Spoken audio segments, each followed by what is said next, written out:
Alright, I usually show post-edit flights and after tuning flights, but today we're going to be doing updating this grinderino.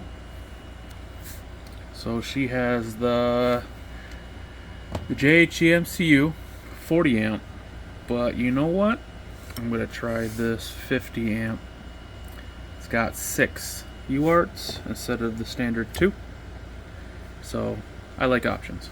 So stay tuned.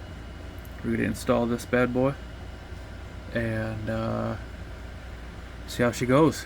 And don't forget to check out these solder desks from Brain 3D. Brian and his crew does an awesome job. Pick yourself up one today. Every print I have is from Brain. Everyone.